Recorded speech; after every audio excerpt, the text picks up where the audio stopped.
Right, let's talk about the calendar. Not the one on your wall, the one ticking down in Washington. Because for African exporters, July 31st this year isn't just another date. It's the difference between business as usual and a sudden sharp kick to the continent's most valuable trading relationship. The United States slapping a fresh round of tariffs on goods from 60 trading partners, including China and the European Union, alleging that they have failed to keep forced labor out of their supply chains. The new duties range from 10 to 12.5% and will replace the temporary 10% global tariff, which expired today. We are talking about the 43 billion US dollars worth of exports. That's not loose change. That's the economic lifeblood of entire industries. And here's the thing. The Trump administration isn't bluffing. Not anymore. Take Canada, America's neighbor, its friend, its largest trading partner. Just days ago, right after the end of the World Cup finals, the administration invoked once again a dusty piece of legislation from 1930, Section 338, to slap an additional 50% tariff on certain Canadian imports. This is a story about déjà vu all over again. This week, the White House announced yet another round of tariffs on Canadian goods, this time charging 50% on imports of a range of items, including milk, hockey equipment, beer, and plywood. 50%. That's not a negotiating tactic. That's a warning shot fired directly across the bow. And this right after the World Cup final, right? And the message is unmistakable. If you don't have a deal by the deadline, you are going to feel it. The boos come about a week after the U.S. vowed to slap a 50% tariff on Canadian goods, including those previously exempt under CUSMA. The U.S. administration arguing they're needed because of Canadian restrictions on dairy, alcohol, and vehicles. Now let's rewind. This didn't come out of nowhere. Back in April 2025, it was Liberation Day. This is one of the most important days, in my opinion, American history. It's our declaration of economic independence. My fellow Americans, this is Liberation Day, April 2nd, 2025. The administration unveiled sweeping country-specific tariffs on imports from dozens of trading partners. Then came a pause, a 90-day suspension, later extended to July 31st, 2025, which brings us 1 year to now. The final countdown, and for African nations, the stakes couldn't be higher. On one hand, you have AGOA, the African Growth and Opportunity Act, the cornerstone of US-Africa trade for over 2 decades. It grants duty-free access to the American market for about 6,000 tariff lines of products, and it's been extended through till December 2026.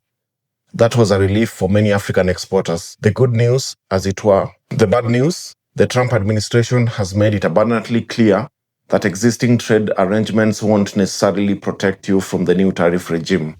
If no country-specific arrangement is reached by July 31st, suddenly those tariffs could start climbing. Nigeria's in the same boat. Crude oil, liquefied natural gas, all flowing into the American market, all currently benefiting from preferential treatment.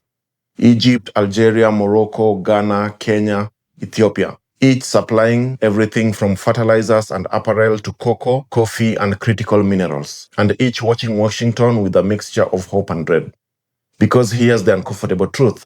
There's no continent-wide arrangement, no blanket exemption, no special carve-out for Africa. Just a ticking clock and an administration that has shown it's perfectly willing to let it run out. Now, should I say it's not all gloom and doom? The administration has indicated that countries making progress in negotiations could receive revised rates. The door remains open. But the Canada move, that 50% tariff, suggests patience is wearing thin, right? That the administration is prepared to act against trading partners it believes maintain unfair barriers even after months of talks. And for African economies already struggling with debt and inflation, higher US tariffs will arrive at precisely the wrong moment. The Supreme Court can't argue with this one. At least that's what the Trump administration hopes after leveraging forced labor legislation to raise tariffs on dozens of trading partners to 12.5%. It comes as its temporary global 10% tariffs expire this Friday. The backlash was instant. We do not believe it was justified. We believe that amongst all of the countries in the world, Australia does take the issue of slavery, modern slavery, seriously. Let's talk numbers. US goods trade with Africa totaled $83.4 billion in 2025. The US imported 43 billion USD from the continent and exported about 40.4 billion in return. That's almost parity, not the kind of massive trade deficit that tends to attract the administration's ire. But in this new era, where unilateral action has replaced multilateral negotiation, being balanced isn't necessarily a guarantee of being spared. The sectors most at risk are exactly the ones African economies can least afford to lose: automotive manufacturing, apparel, agriculture, energy, metals, critical minerals. These aren't abstract categories. They are the industries employing millions, the industries attracting foreign investment and representing the future of African industrialization. A sharp increase in tariffs won't just make exports more expensive, it will make investment less attractive. It will make the entire business case for African manufacturing suddenly much, much harder to justify.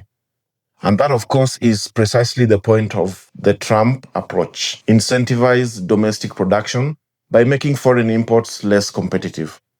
It's a strategy with a certain brutal logic, but for countries built around US market access, it represents an existential threat. On the other hand, though, there is a case that this moment of uncertainty could be also a moment of opportunity. African governments get a chance to press for improved terms.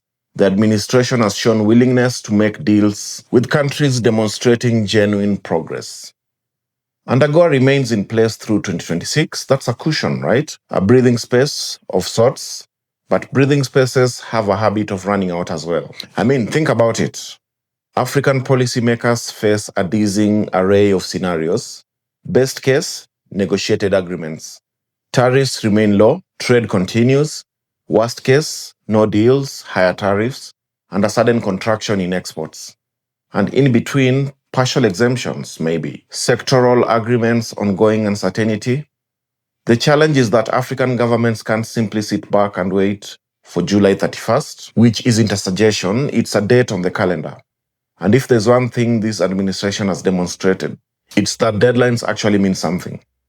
So what happens next? Frankly, your guess is as good as mine. But if I were to be an African exporter, I'd be watching Washington like a hawk. I'd be working the phones, I'd be exploiting contingency plans, I'd be asking my government what they're doing to secure a favorable agreement.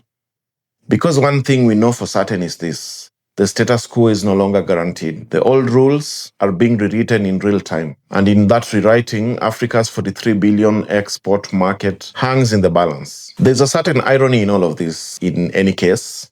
For years, African governments have been urged to diversify, to build manufacturing capacity, to integrate into global value chains. And now, just as some of those efforts are bearing fruit, just as countries like South Africa, Kenya, and Ethiopia are moving up the value chain, the very market supporting that transition may become significantly less accessible.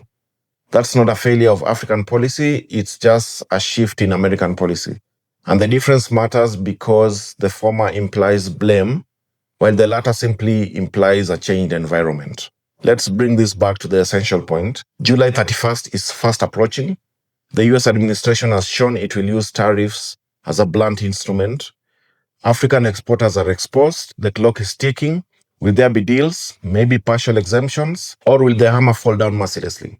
Nobody knows, not yet. But one thing's for sure, African governments can't afford to be passive. They can't afford to assume AGOA will protect them. They can't afford to wait and see, because in this new era of trade policy, the countries that negotiate are the ones that survive. And those that don't, well. So keep an eye on the calendar, and on Washington, keep an eye on the sectors that matter most: automotive, energy, agriculture, metals, because they'll be the first to feel the shift. The countdown is on, and for Africa's 43 billion USD export market, the next few days to a week will become pivotal. Do you think the huge disruptions from last year regarding the reciprocal tariffs are actually going to come back? You've been watching the Nubianometry podcast from Nairobi. If you believe that Africa should write its own economic report card, make sure to hit that subscribe button, share this video, and let me know your thoughts in the comment section. Until next time, keep measuring the world on your own times. Bye-bye.